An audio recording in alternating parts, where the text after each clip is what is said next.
ఓం శ్రీ గణేశాయ నమః. శ్రీమాత్రే నమః. శివాయ గురవే నమః. శ్రీకృష్ణ పరబ్రహ్మణే నమః. శ్రీరామాయ నమః. శ్రీ గురుభ్యో నమః. యా దేవీ సర్వభూతేషు జ్ఞానరూపేణ సంస్థితా నమస్తస్యై నమస్తస్యై నమస్తస్యై నమో నమః. మోహనవాణి ఛానల్ ద్వారా ఈ వీడియోని వీక్షిస్తూ ఉన్నటువంటి భక్తామ తల్లులకు ముఖ్యంగా నేను నమస్కారాలు చేసి ఈ మంచి విషయాలు మీతో మనవి చేసే ప్రయత్నం చేస్తాను. ఇవాళ మనం సమాజంలో ముత్తైదువులు అనుకుంటాం, అంటే పుని స్త్రీలు.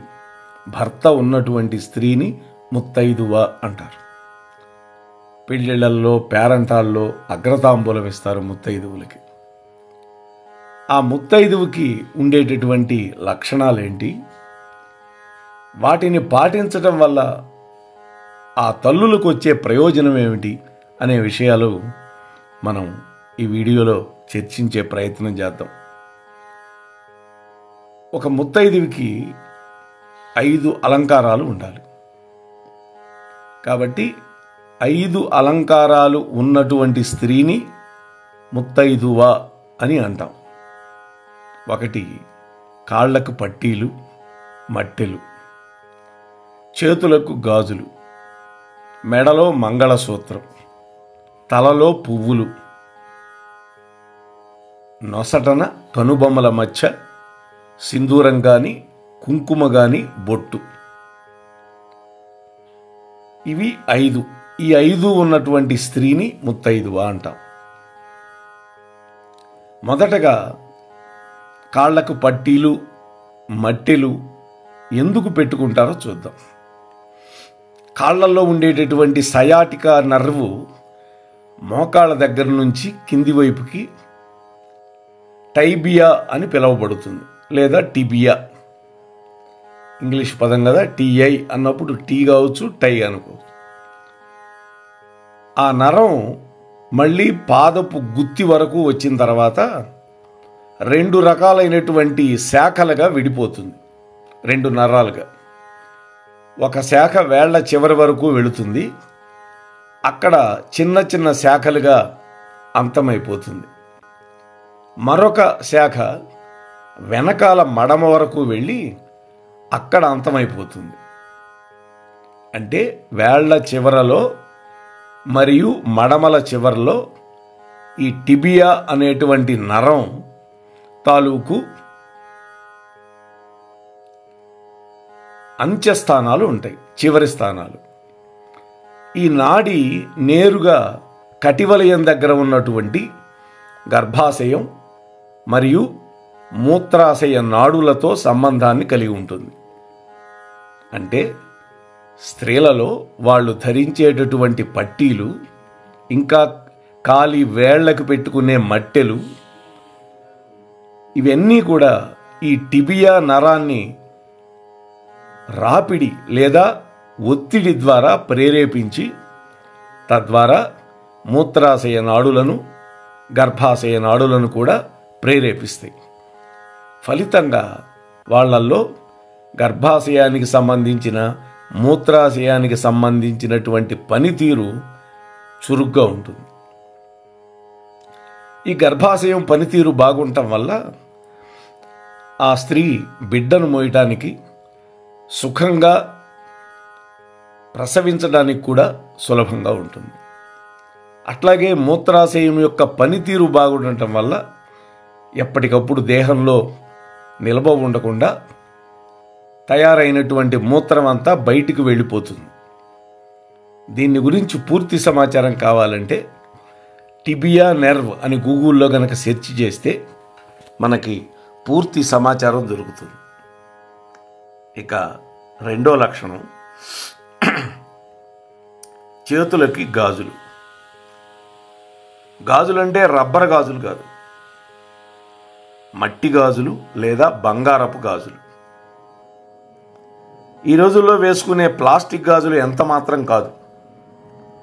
మన చేతి మణికట్టు దగ్గర ఒక నరం ఉంటుంది. దాని పేరు రేడియల్ నర్వ్. అది నేరుగా గుండె యొక్క నరాలతోటి, అంటే గుండె యొక్క స్పందనకి, గుండె కొట్టుకోవటానికి సంబంధించినటువంటి నరాలతోటి సంబంధాన్ని కలిగి ఉంటుంది. వైద్యులు నాడీ స్పందన కూడా ఈ మణికట్టు దగ్గర పట్టుకొని వేళ్లతోటి గమనిస్తూ ఉంటారు. పూర్వం ఆయుర్వేద డాక్టర్లంతా నాడిని బట్టే చూసేవాళ్ళు. మనం పాత సినిమాలు చూస్తే ఆయుర్వేద వైద్యుడు వచ్చి ఒక పడిపోయి ఉంటుంది ఒక స్త్రీ, పెళ్ళైన స్త్రీ, ఇలా పట్టుకొని చూసి నవ్వి మీరు బామ్మ కాబోతున్నారని లేదా మీరు తండ్రి కాబోతున్నారని చెబుతారు కదా. వాళ్ళు ఏం పరీక్ష చేయలే, నాడి పట్టుకొని చూస్తారు. ఈ నరం మన శరీరంలో పెరిగేటటువంటి లేదా తగ్గేటటువంటి రక్త పీడనం, బ్లడ్ ప్రెషర్, రక్తపోటుని అదుపులో పెడుతుంది. అంటే దీనికి మసాజ్ చేయడం ద్వారా రక్తపోటును కూడా అదుపులో ఉంచుకోవచ్చు. అందుకే స్త్రీలలో గాజులను ధరించడం అనేది ఒక ఆనవాయితీగా ఉంటూ వచ్చింది. అయితే ఇక్కడ మీకు ఒక అనుమానం రావచ్చు, గాజులు అనేవి పురుషులు వేసుకోరు కదా, వాళ్ళకి రక్తపోటు అవి రావా అని. పూర్వకాలం నుంచి కూడా మగవాళ్ళు పొలం పనులు లేదా శారీరక శ్రమ అనేది ఎక్కువగా చేయటం వల్ల ఒక రకంగా చెప్పాలంటే తిండికి సరిపడా పని ఉండేది. వాళ్ళల్లో కొవ్వు శాతం చాలా తక్కువ ఉండేది. దానివల్ల బ్లడ్ ప్రెషర్ కూడా తక్కువగా ఉండేది. అయితే కొంతమంది ఇప్పటికీ కంకణాలు వేసుకొని ఉంటారు చేతులకి. చూడండి, అవి వెండివి కావచ్చు, రాగితో చేసిన కంకణాలు కూడా చేతులకు ధరించే అలవాటు కొంతమందికి ఉన్నది. అయితే వాళ్ళు పని కాయకష్టం చేయటం వల్ల, కొవ్వు పేరుకోనందువల్ల వాళ్ళకి గాజులతో అవసరం అనేది లేకుండా పోయింది. కానీ కొంతమంది పురుషులు కూడా ఈ చేతులకి బ్రేస్లెట్ అని లేకపోతే కంకణాలని వేసుకునే అలవాటు ఉంది. అంటే గాజులు ఎలా పనిచేస్తాయో ఇక్కడ కంకణం కూడా అలాగే పనిచేస్తుంది. ఒకవేళ అలా వేసుకునే వాళ్ళు పొలం పనులు చేసే వాళ్ళకి, చాకరీ చేసే వాళ్ళకి కొవ్వు అనేది ఉండే అవకాశం లేదు. అయితే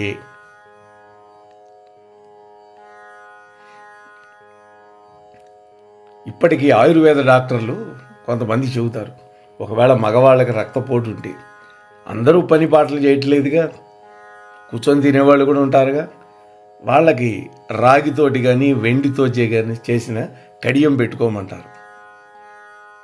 ఈ లోహాలతో చేసినవి ఏం చేస్తాయంటే శరీరంలో వేడిని గ్రహించి చల్లగా కూడా ఉంచుతాయి. అందున పొలం పనులు కాయకష్టం చేసేవాళ్ళు కాబట్టి ఈ గాజులు వేసుకుంటే పగిలిపోతాయనే ఉద్దేశంతో వీళ్ళకి కేవలం కడియాలు బాగా గట్టిగా ఉన్నవి మాత్రమే సిఫారసు చేశారు. చూడండి, మన పెద్దవాళ్ళు ఎంత గొప్పవాళ్ళు. ఈ నరం దాని యొక్క పనితీరు గురించి మనకు తెలియాలంటే గూగుల్లో రేడియల్ నెర్వ్ అని సెర్చ్ చేస్తే మనకి పూర్తి సమాచారం దొరుకుతుంది. ఇంకా మూడోది, స్త్రీలకు మెడలో మంగళసూత్రం, ముత్తైదులకి. ఈ మంగళసూత్రానికి చివర ఉన్నటువంటిది బంగారంతో చేసినటువంటి బిళ్ళలు ఉంటాయి గుండ్రంగా. వీటి యొక్క రాపిడి వల్ల ఆడవాళ్లలో రొమ్ము క్యాన్సర్ అనేది రాకుండా ఉంటుంది. అయితే మళ్ళా మీకు ఒక అనుమానం రావచ్చు, మరి మగవాళ్ళ సంగతి ఏంటని. మగవాళ్ళు రొమ్ము క్యాన్సర్కి సహజంగానే నిరోధక వ్యవస్థని కలిగి ఉంటారు. ఆడవాళ్లలో వచ్చిన బ్రెస్ట్ క్యాన్సర్ మగవాళ్లలో ఉండదు, చాలా అరుదుగా ఉంటుంది.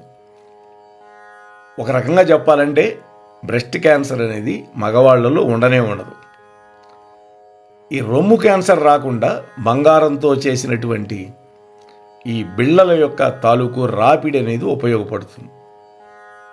ఇంకా చెప్పాలంటే స్నానం చేసే సమయంలో ఈ బంగారపు తాళిబొట్ల నుంచి వచ్చేటటువంటి వేడి నీరు ప్రవహించడం వల్ల చర్మ వ్యాధులు కూడా రాకుండా ఉంటాయి. క్యాన్సర్కి ట్రీట్మెంట్గా బంగారం ఉపయోగపడుతుందని ఈ మధ్యనే మన వాళ్ళు పరిశోధించి కనుక్కున్నారు కదా. ఇక 4వది తలలో పువ్వులు. ఈ పువ్వులలో నుంచి వచ్చేటటువంటి సుగంధం వల్ల మనస్సు ప్రశాంతంగా ఉండడమే కాకుండా ఒక రకమైన పాజిటివ్ ఎనర్జీ కూడా వస్తుంది. అంతేకాదు భార్యాభర్తల కలయిక సమయంలో కూడా ఈ పువ్వులు, సువాసన భరితమైన పువ్వులు ఇద్దరి మధ్య ఆకర్షణకు తోడ్పడతాయి. తద్వారా సంతానోత్పత్తి జరుగుతుంది. ఇక 5వది చివరిది నొసటన సింధూరం. అది కూడా భ్రూమధ్యంలో. పూర్వం రోజుల్లో దీన్ని సొంతంగా కుంకుమరాయి తెచ్చుకొని దాన్ని నూరి దానిలో కొంచెం రేడియం పౌడర్ కలిపి 2 కనుబొమ్మల మధ్యలో పెట్టుకునేవాళ్ళు. ఆయుర్వేదం ప్రకారం మనిషి శరీరంలో ఉండే 7 చక్రాలలో మొదటి చక్రం ఆజ్ఞాచక్రం. అది లలాట స్థానంలో ఉంటుంది. ఆ ఆజ్ఞాచక్రం మీద ఒత్తిడి కలగజేయడం ద్వారా మనస్సును అదుపు చేయడం, ప్రశాంతంగా ఉండడం జరిగేది. ఇవే కాకుండా సైనుసైటిస్ రాకుండా కూడా ఈ ముక్కు పుల్లలను, చెవిపోట్లు దగ్గరికి రాకుండా చెవి పోగులు కూడా ధరిస్తారు. ఈ చెవి పోగులు ఆడవాళ్లే కాదు, మగవాళ్ళకు కూడా ఉపనయన సమయంలో చెవులు కుట్టేవాళ్ళు. ఇప్పుడు ఫ్యాషన్గా ఒక చెవుకి కమ్మ పెట్టి వాళ్ళు కూడా కొంతమంది మనకి కనిపిస్తూ ఉన్నారు. ఈ విధంగా మన హిందూ ధర్మం ఇటువంటి గొప్ప విషయాలు ఎన్నో చెప్పింది. అయితే ప్రతి విషయానికి వెనకాతల ఒక సైంటిఫిక్ రీజన్ కూడా చెప్పారు. అంటే మన వాళ్ళు ఎంత ఆలోచించి ఇవన్నీ పెట్టారో మనం జ్ఞాపకం చేసుకోవాలి. ఇవాళ రేపు కనిపిస్తున్నారు, ఆడవాళ్ళు అనకూడదు, జుట్టు విరబోసుకొని తిరుగుతున్నారు, ముఖాన బొట్టు ఉండదు. కొంతమంది అయితే మంగళసూత్రం రాత్రిపూట తీసేస్తున్నారని తెలిసినప్పుడు మనస్సుకు బాధ కలుగుతుంది. గాజులు వేసుకోవట్లేదు, మొండి చేతులతో తిరుగుతున్నారు. ఈ మధ్య ఏదో ఒక స్కూల్లో పిల్లలు బొట్లు పెట్టుకొని వచ్చారని ఆడపిల్లలు వాళ్ళని చితకబాదిందని ఒక ప్రిన్సిపాల్ చూశాము. ఉంటే అటువంటి దిక్కుమాలిన స్కూళ్లలో మనం ఎందుకు చదివించాలి? హిందువులమై ఉండి మనం మంచి స్కూళ్ళు దొరకటం లేదా? ఆ స్కూల్లో ఒక్కదాంట్లోనే బాగా చదువు చెబుతారా? ఆలోచించండి మిత్రులారా. ఇటువంటి మిషనరీ స్కూళ్లలో మన పిల్లల్ని పంపించద్దు. ఇవాళ బొట్టు పెట్టుకోవద్దంటారు, రేపు గాజులు వద్దంటారు, పూలు వద్దంటారు. రేపు మన పిల్లల్ని నన్స్గా మార్చినా కూడా ఆశ్చర్యం ఉండదు, మతం మార్చినా ఆశ్చర్యం ఉండదు. అందువల్ల బాగా ఇంగ్లీష్ చెబుతారు. ఇంగ్లీష్ చదివితేనే బతుకు తెరువా? నేను ఆలోచిద్దాం.